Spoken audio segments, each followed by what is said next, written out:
guess we're ready to start. All right. Maybe we have just started. Let's skip the intro and all that and say that the show is on the air. Yeah, how are you doing, everybody? We're here, Overtime with Art Miles, episode 1.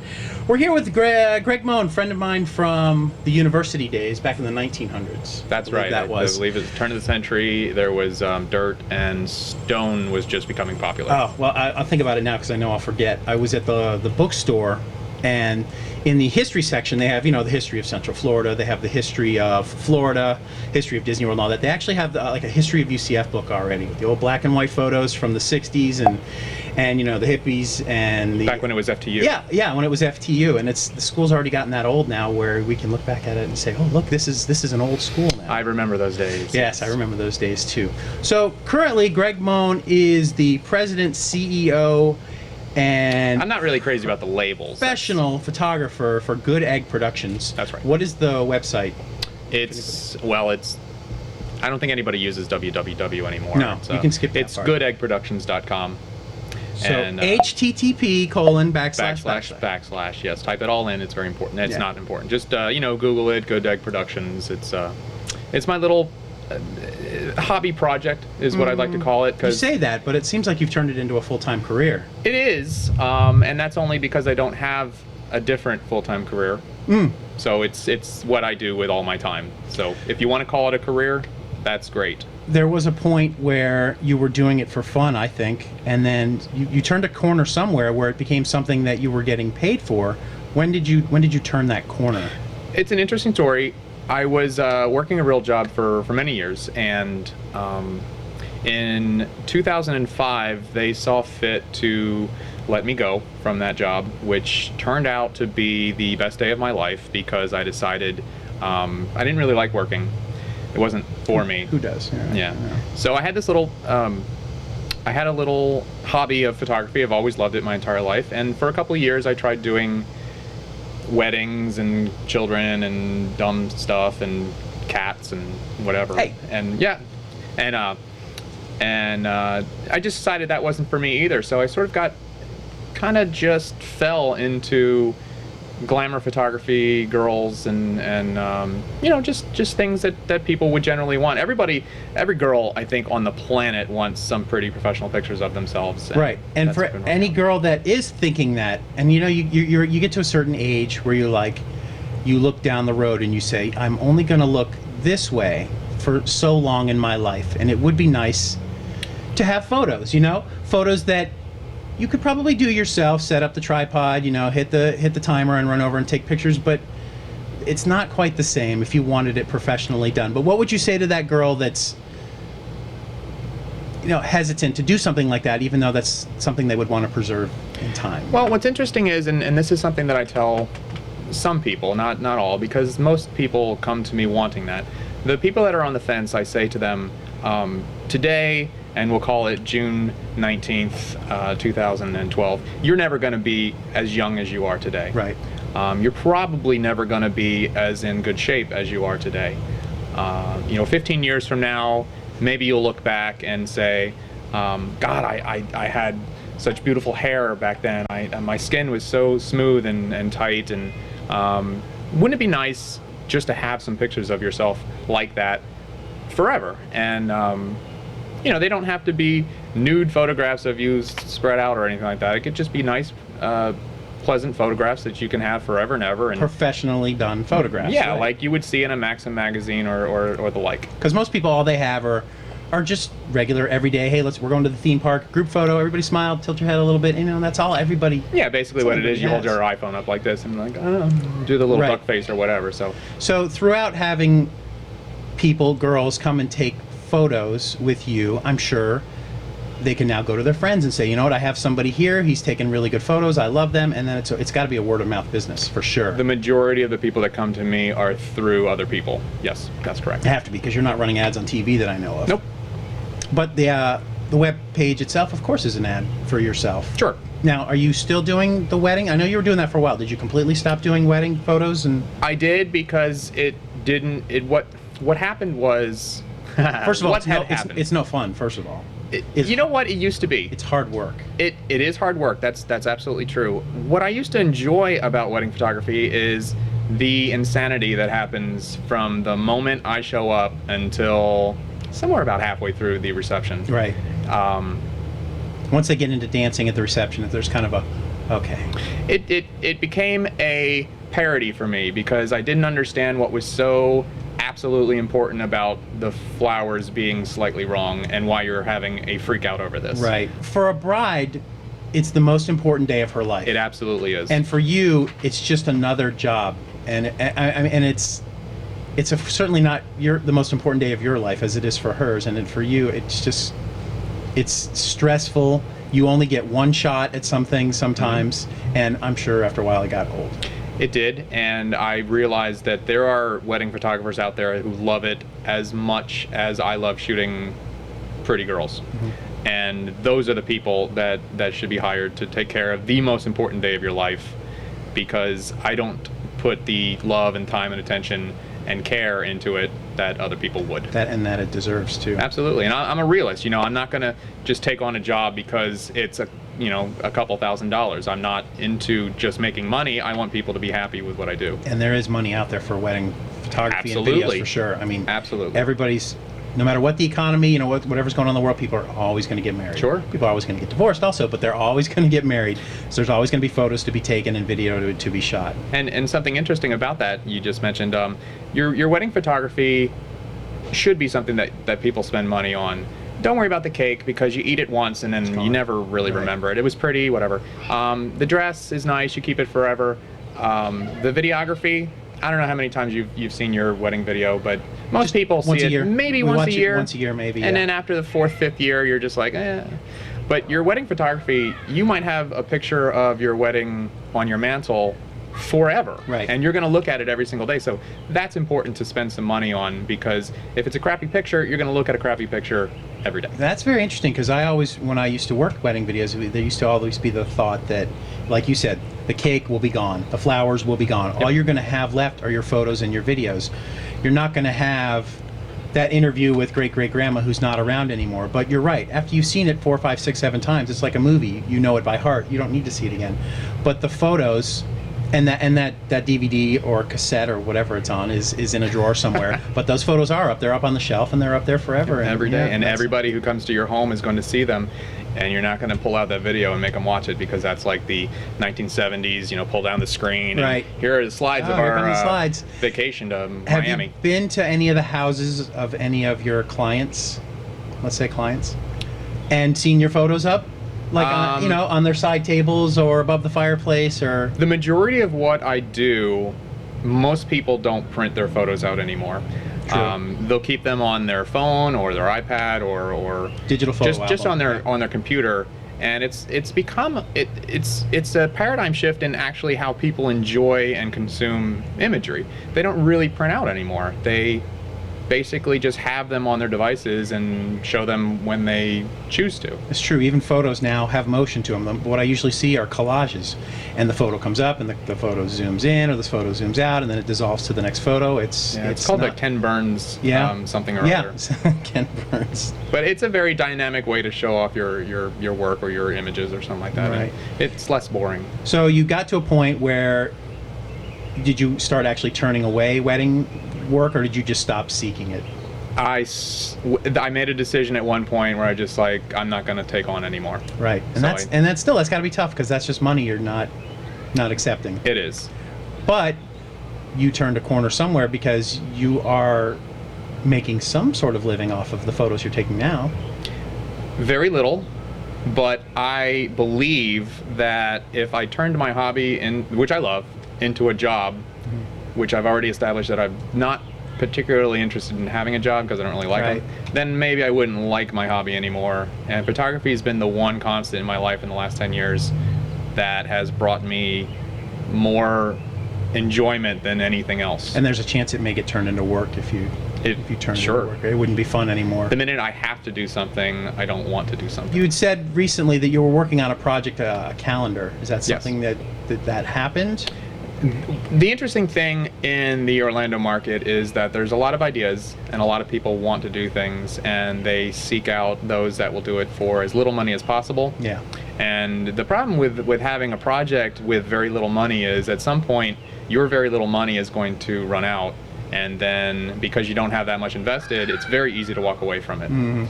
So this is now the 4th calendar that I have been involved in that has never been printed. Shot but never printed. That's right.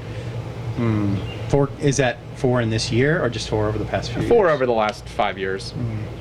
Well, I pulled up some of the photos that you've taken that I thought were just interesting, that I'm sure had a story to them. If you wanted to, we'll pop up some of the pictures here if you want to tell us. This is actually one of the very few pictures of you. We don't see very... I have 2 pictures of you, the first one and the last one. And the last one will hopefully get us into another part of your life I wanted to ask you about. Sure. But the first one here looks to be a photo of you in the reflection of someone's eye. I'm sure it's not your eye. That would be amazing if it was. That would be an interesting shot. But what is it exactly you did here? I work with digital SLRs, and those are the big cameras with the interchangeable lenses on them. And one type of lens is called a macro, and this is just me shoving a camera as close to somebody's eye as possible and focusing in on the rods and the cones inside the iris and stuff like that. And what you seem to be in focus. What was interesting that happened was, yes, and that's another interesting thing about the physics of an eye, is that everything in the eye is going to be in focus, which I think it's the conical. It's amazing that you're in focus, and then in the reflection you can also see the eyelashes in the reflection, not just the eyelashes in the foreground of the picture, but I think in the I don't know, say background. I don't know if it's in the background, but I can see the lashes in the reflection as well. Yeah, it's a challenging shot because it's neat to see because people tend to blink. Well, that too. It's difficult to focus, and it's interesting because it's neat to see all the detail that's going on inside of your iris. It's when you look at somebody with blue eyes, it's not just blue, or in this case hazel. Right. There's a lot more going on. There's a lot of orange. There's like red spots. It almost looks like Jupiter there with stuff going on, and the reflection is almost impossible to control to not be there. If her pupil was all black, it would look very bizarre, almost CGI. And were there other photos where the pupil was more or less dilated, or was it always like that? No, it's mostly like that. And it's very, very difficult to light in a way where you're not going to get all that junk in the background. So I basically just said, you know what, I'll just make this an interesting self-portrait, and you know, because you see all these photographers in there, and they're standing there with their camera, or they're holding it like this, and you see one eye, right, and their camera's in the other, it acts as another eye, and that's cheesy and dumb. It is. The one thing I don't choose to do is cheesy. I don't want to do it. Yeah, it doesn't seem like you choose to make yourself part of your product. Absolutely not. Yeah. I'm not the product. I'm the engineer of the product. This one I thought was interesting because of everything that was going on in the background, not just the subject, but where was this? I mean, it's probably in any rundown neighborhood these days of houses that have been foreclosed on.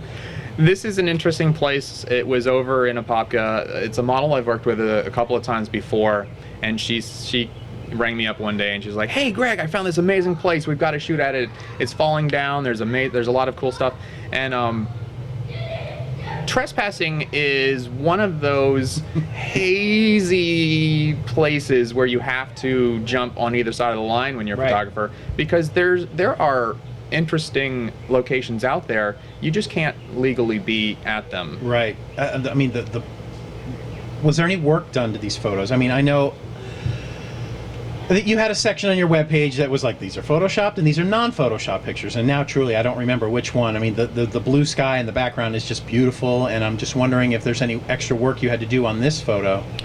Not much. Obviously, I retouched just about everything. This is done with an ultra wide angle lens. That's why her legs look like little toothpicks. And no, they're her probably head looks actually a little big. toothpicks. But she is very skinny. Right. But feel free to mention any names if you want, also, because this is Carissa Davis. Because I can tag people on Facebook. She has since had a very beautiful baby, and she's back down to modeling weight already. And I've shot with her since she's had her baby already. And then, you know what? And she's probably one of those people who said to herself, you know, I would like to have these photos because one day I'll be a mom. You know, I'll be older, and then now she's got things like this. And you have other photos with her? Absolutely, yeah. I've worked with her since she's 16 years old, and she's 23 or 24 now. And you know, the blue sky, that has a lot to do with a polarizing filter that's on the front of the lens.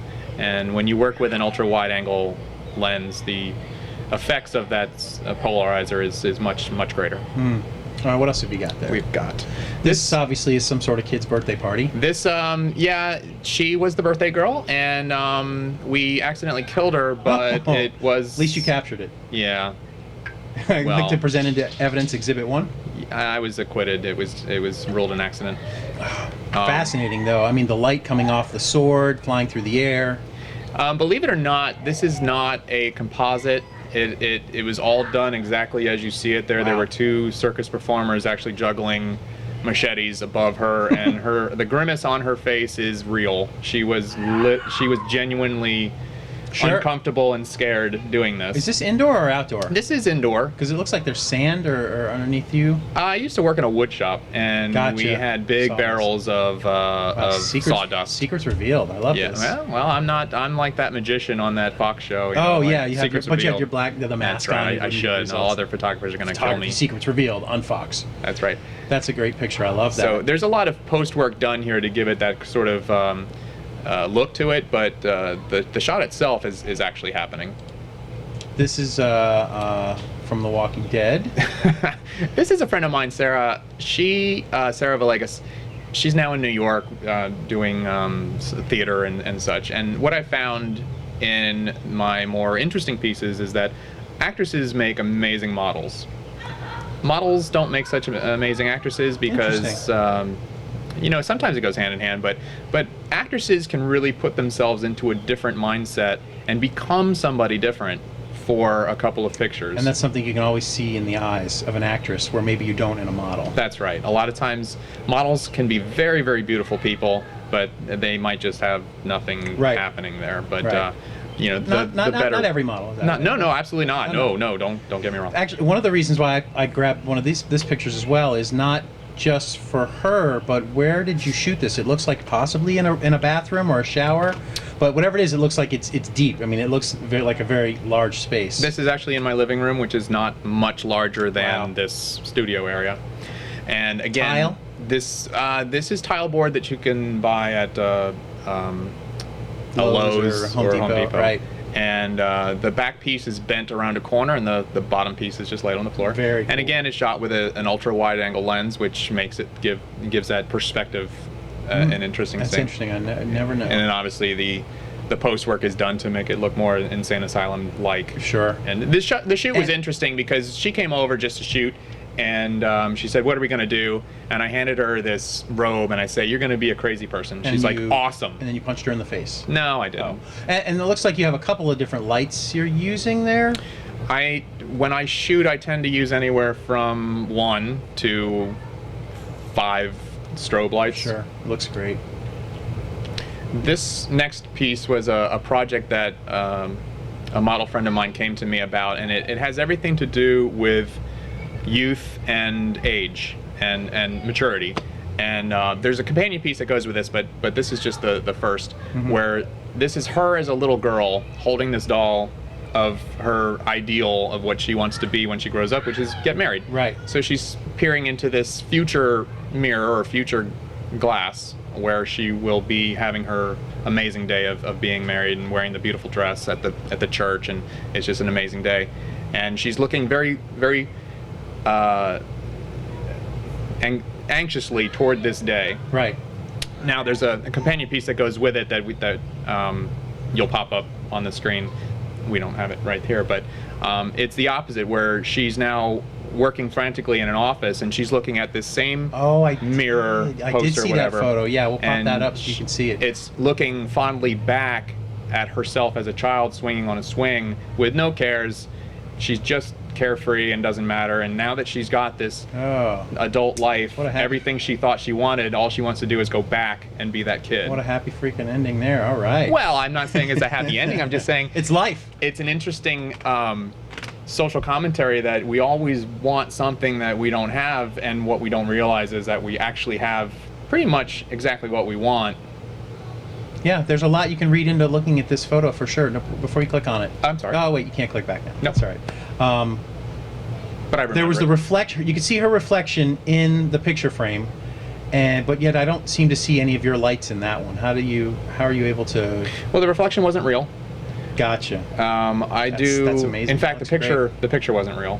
It was just a frame. The picture she was looking at wasn't real? That's right. Gotcha. Okay. It's just a frame, and there's, like I said, there's a lot of post work that I do in many of my projects, and the concept or the trick is to seeing the image of what you want in your head before you even bring out your camera, and then building a set, setting the lights, and then getting the pictures, getting it back to the computer, and then creating what you want. I'm sort of like George Lucas, where I say things to make you think that that's what I wanted to do, but I think it just sort of worked out that way. Right, it just sort of worked out. I know what you mean.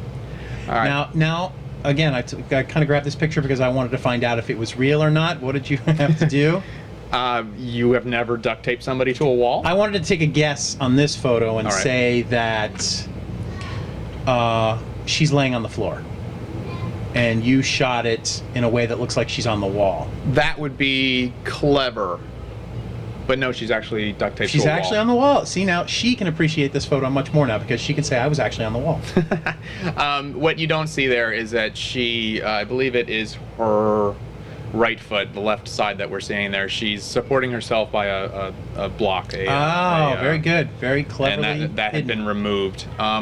Again, this was a girl who came to me with an interesting idea, and I said, yes, let's do this. Awesome. And the person who was in charge of bringing the duct tape brought one roll of duct tape, and although Lindsay Jeter, who is the model in this, she's a very, very slight woman, maybe 94 pounds. Right. One roll of duct tape wasn't enough to support her. Watch completely. any episode of Mythbusters, you know one roll of duct tape is not enough. Never enough. Right. So a lot of these times the girls come to you with the ideas. Sometimes, and it's usually women that I've worked with before, many times. That's a great atmosphere to be in. Let's look kind of let's try this type thing. All right. Now this is the ribbon cutting at the new Sunrail downtown. Yes, and she dressed for the occasion.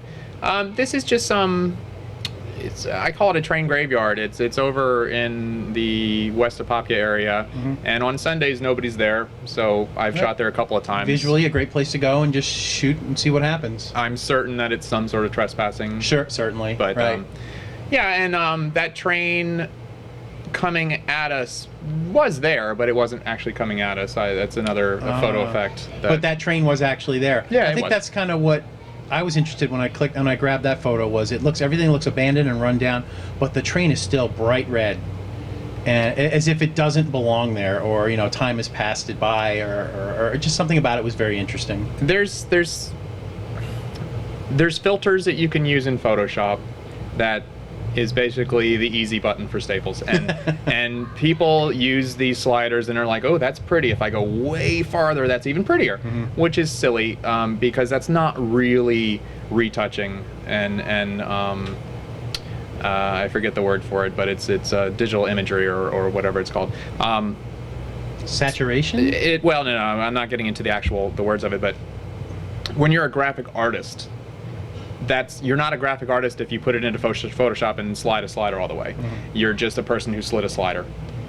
Gotcha. There's a lot more going on in the editing process, in the retouching process, to make it look like you have in your head. And I was going to say something in a minute, but I'll get back to it. I'm sorry. Here's what it was. When I'm making an image that I want people to look at, my metric on if I've succeeded or not is if you look at it for more than 4 seconds. Right.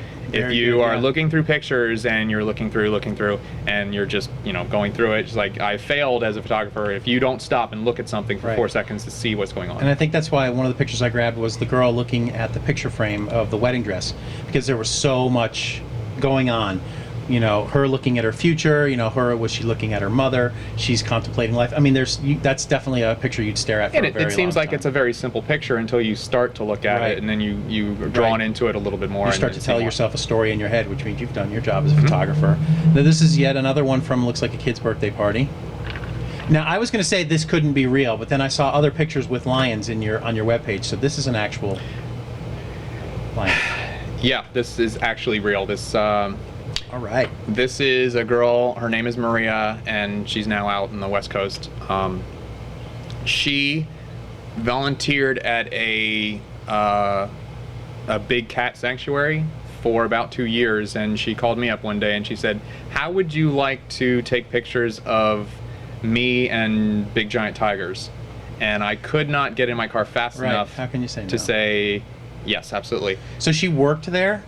She volunteered for like a couple of weekends a month for 2 years to work with the cats and become comfortable with them.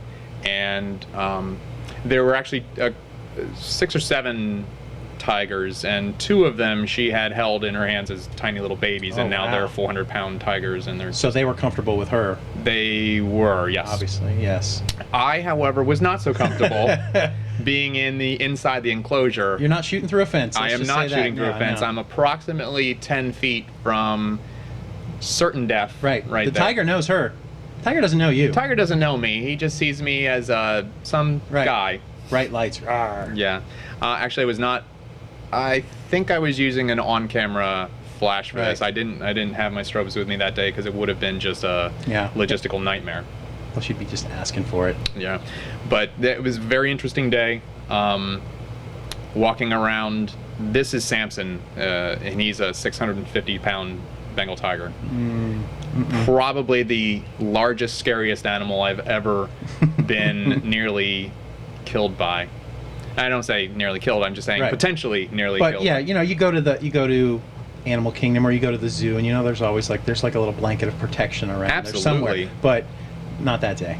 And believe it or not, once you get in the enclosure, and maybe it's just I get into a zone where I'm working, I didn't really feel threatened so much. The owner of the sanctuary was always between me and the animals, so you never really felt.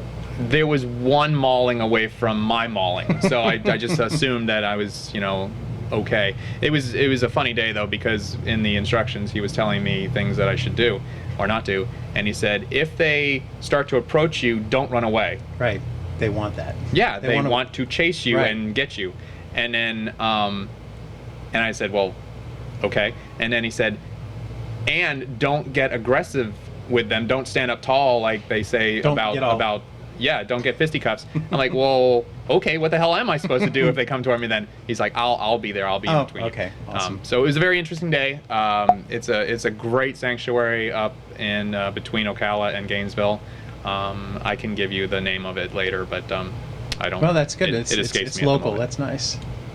Now you have a whole series you have a couple of different series on your webpage. You've got I don't think you call it the trampolining or the jumping through the sky series, and then you have the body paint series. But then there's these whole series of these photos that I just grabbed them because they're just so cool. What I had an idea of one day was I thought, wouldn't it be cool to give a girl a angle grinder and have her go to town on a pipe and catch those sparks coming off of it. And so I put out a call and some people answered it and we did it, and it was really cool. And so I did another couple of shoots of that. So it was basically a series of women in different kind of outfits and whatever, hitting the sparks. And then I thought, wow, that's sort of like a fire. And then I was like, it came to me as okay, this is going to be my swan song. This is going to be my opus.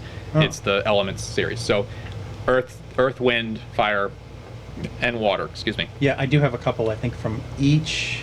Is this great. from one of the 4? This is air. And I didn't want to do the typical obvious. So fire is not actually fire. It's those sparks coming off the thing. Air is not obviously somebody the getting fan wind blown. Yeah. She's just in the environment of air. And this is just shot in my backyard, jumping on a trampoline. And I suppose this could very easily have just been a Photoshop project, but you actually have the girls jumping, and you've got some sort of high-speed something or other. That's really the sun. Fancy talk. That's really her jumping in the air. That's really the sky. Right. And of course it's your job to keep them in focus and take the picture in a way that is artistic, and these are great photos. And what's interesting to note is what you don't see here is, because it is heavily photoshopped, is that there are power lines running pretty much through that sun, and there's a fence probably at her foot line that had to have been removed as well. So the project was absolutely fun for people to do, and I think that's what really draws people when I put out a casting is hey, this is something new, bizarre, different, and you're gonna have fun doing it. And you get on the trampoline. I'm like, okay, here's what you're gonna do. We're gonna do this for about 6 minutes because you're gonna get tired. And everybody's Right. like, no, I've jumped on a trampoline before. I'm great. Like, But you got to pose. You have When to you're up in the pose. air, you're just not jumping up and down. You have to actually give me a pose every other jump or That's right. something. Right. and it's very difficult, very taxing. And after 6 minutes, they're like, Right. And you've got one awesome photo here, but you probably have 50 of them that were not so good. Not so good, yeah. Not so much. And this is from that same series. All right. now along the vein of jumping up in the air. Yes. Of course, not outdoors. I would imagine there'd be phone calls made. That would stop traffic. But these are also just very interesting because there's motion and stillness, all in one picture. This was a project that I started probably in 2007, maybe 2008. I'm not really sure. And I think every photographer thinks, I'm going to take nude pictures of girls. This is the best way to see naked girls. It's the best way to spend time with young, pretty girls without their clothes on. And it's really, that's the worst attitude that any photographer can have, because for the most part, women see through that. And the number one thing you have to do when you're doing a nude shoot is have respect for the woman, because she's the one taking her clothes off. She's the one standing there naked. Right. You're behind your camera. Hopefully you're behind your camera. Jerks with the cameras out there. And you're trying to direct somebody through what is a little nerve-wracking And for somebody. probably very uncomfortable for her. Even if she's comfortable enough and open enough to do this and take her clothes off, it's still probably very uncomfortable, and that can come across in the eyes and in the way the pictures turn out. So, Absolutely. yeah. And to be honest, it's nearly as uncomfortable for me. But what's interesting is about 10 minutes into any nude shoot, everybody just doesn't matter anymore. Right, and nude. Yeah, because I think once you get over that initial shock of I don't have clothes on, Right. I think everybody sort of calms down a little bit, and you can get some work done.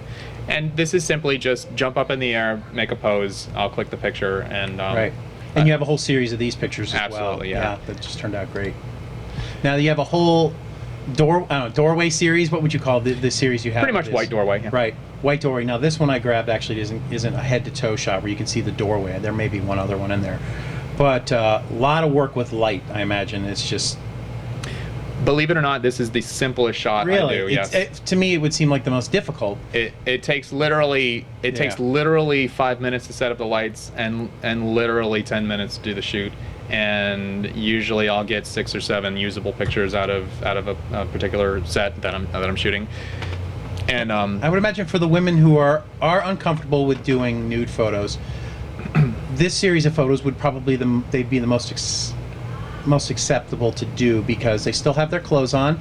They're great silhouette shots, but it's almost a picture you could hang up in your living room and feel good about. it is, and a lot of women that have done this have actually asked to do it, and it's something that I've been doing for about 3 years, and I'm trying to get 100 separate outfits, separate women to do it, and then I'm gonna kind of retire it. Not gonna do it anymore. Oh, you're gonna retire the I series. know. Yes, it's a limited The edition. vaults are closing on That's on the bright doorway pictures. Maybe in 20 years I'll bring it back. Like out. Disney, and we're closing the vaults on this Blu-ray edition. You'll never see it again. Ever. Buy it now. So the instruction here is just bring an outfit that's interesting, and we'll try to do a pose that's interesting based on that outfit. And outfits have been everything from nothing to a full gown like this woman is Do the wearing. girls even realize it until they see the photos, that how see-through these outfits are? I try to explain to them, especially the ones that I notice are going to be kind of more sheer. Just so you know, before I take this just picture. so you know. Right.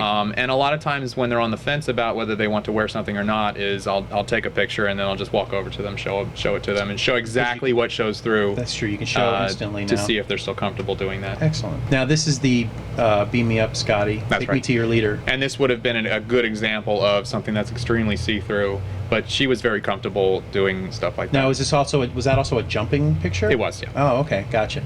Now, some of these the sunset pictures. This one, I love this picture. It's just the way the ripple of the water. I mean, what's going on? The sun is behind her. Sunset. Is It it sunset is or sunrise? sunrise. Okay, sunrise pictures. Again, I'm sure a lot of work Don't tell me you just snapped that picture. I kind of just did. God, that's Which really cool. that speaks to me volumes that somebody looks at something and says that's a pretty picture. Yeah, well done. When I've put like 12 hours of Photoshop work in it, and then you look at this one and say it must have been a lot of work, and it's like, no, I just took that one. Yeah. Which that's good, because if you can see the Photoshop in an image, you've kind of failed. Right. If it's not, obviously. If somebody has to ask you, yeah, then that means you've done your job, right? Pretty much.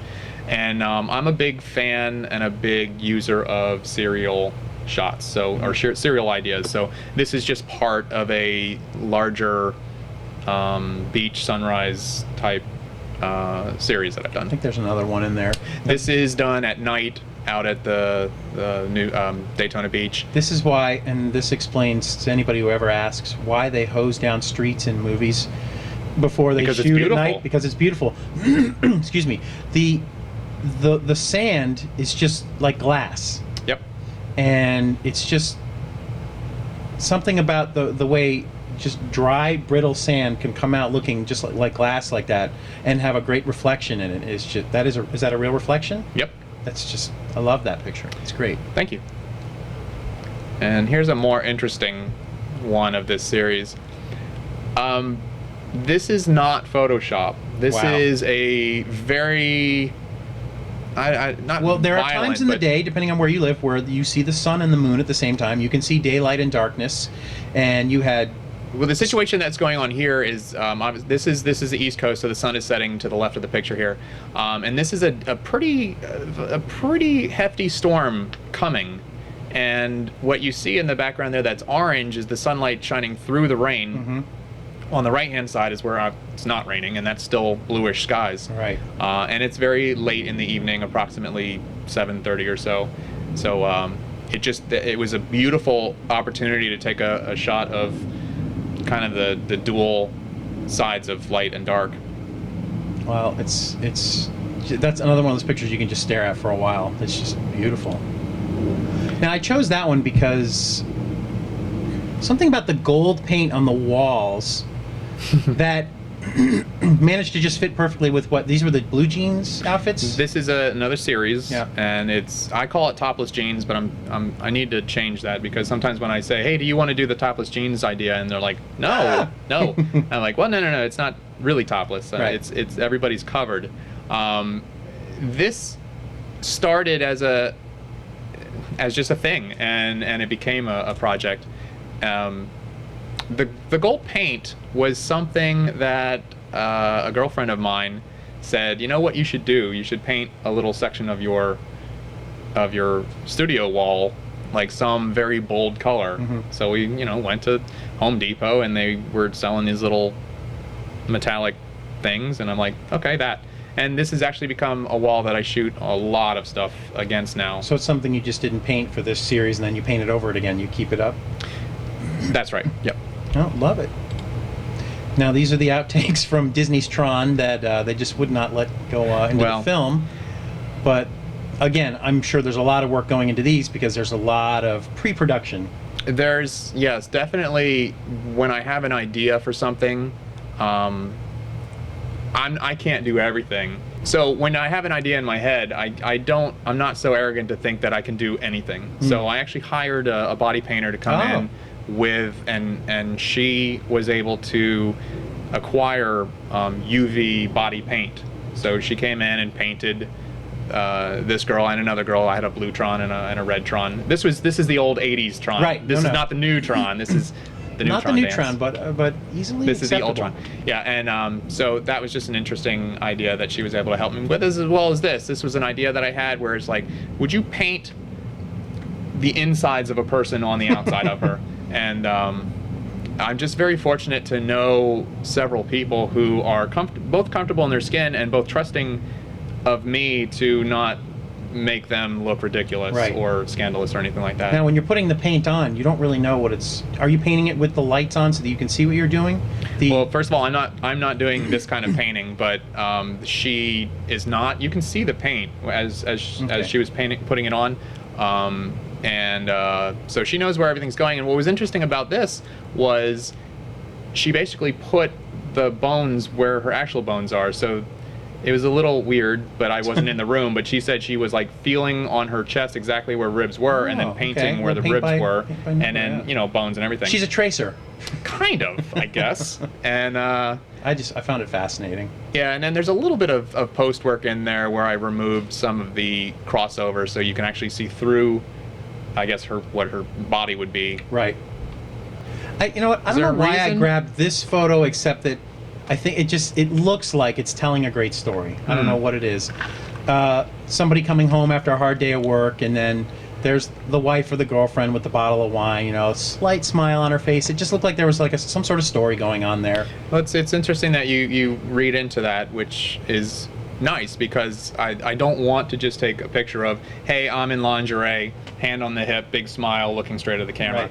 I find that to be on the borderline of cheesy and almost intrusive. You're a storyteller. You got to tell a story with your pictures, and you did, whether you were going for that or not. I think a lot of people talk that up a lot. It's like, I want to tell this grand story in every single image, and that's all good and fine to say, but I've noticed that the people that say that really aren't saying anything with their pictures. They're just saying that they're saying that. All right, this is something new that I'm trying to develop, which is really, and here's another one of my awesome secrets, everybody, so photographers, pay attention. Okay.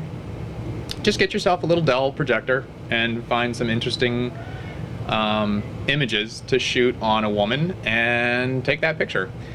And there's really nothing necessarily important going on here. It's almost more of a test than it is the project at this point. But eventually I'm going to make something where the words mean something based on where they are on her body. Okay, Dexter. Yeah, I made this one the last picture. Maybe that can transition us into other things that you're doing in your life right now, or people that you are close to that are doing other things in their life. But this is one of the other times where you're actually in the photo. Your picture's there in the background. It is. And if anybody that watches Dexter knows that usually the pictures are up there to remind you of things that you've done in your life or whatever just before you're killed. But maybe that's not what you were going for there, but it was just funny how much of a great homage it was to the TV show Dexter.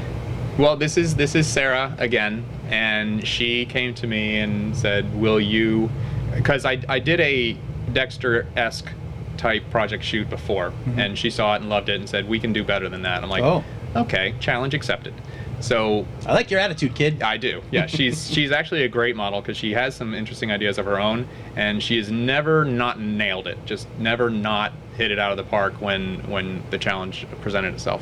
So this is actually the model room, and you can see there's a big mirror in there. That's the makeup mirror, and so in my home, about half of it is dedicated to photography. So they have their own change room, makeup room, bathroom, and then the studio area. But so we made it a kill room, and this is actually her as Dexter killing her as the victim.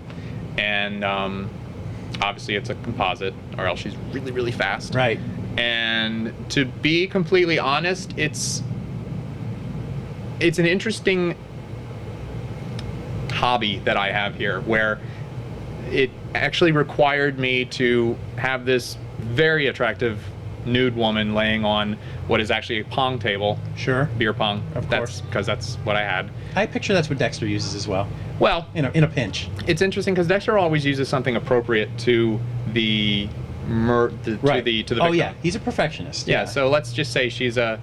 We'll imagine that she is a. I'm just saying, co-ed. If Dexter was tailgating somewhere and he was really pissed off at some drunk guy, he could easily grab one of those tables. Something like that. Yeah, she's a co-ed. She killed all these other co-eds at beer pong or whatever. So anyway, it's just really, really kind of bizarre and almost like a cartoon world that I live in, where this amazingly beautiful and well-built woman is laying on this table. And now I have to wrap her in packing tape. Right. Anyway, so there you have it. The reason why I put that picture last, mentioning Dexter, is because there is something else going on with, I guess I would say, your girlfriend, of course. That's right. Your girlfriend, Tiffany, and you were just out visiting her recently.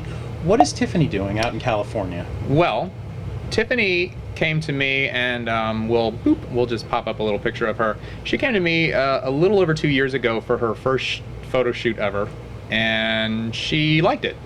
So many photo shoots later, and after kind of taking over the Orlando, Central Florida market and going as far as she could go, she decided that she would just move to California. Right. And there's other things that happened along the way that really helped her do that. Was there something with the smoking jacket? Was that one of her projects she worked on? I didn't want to talk about that. No, You didn't? No, I did.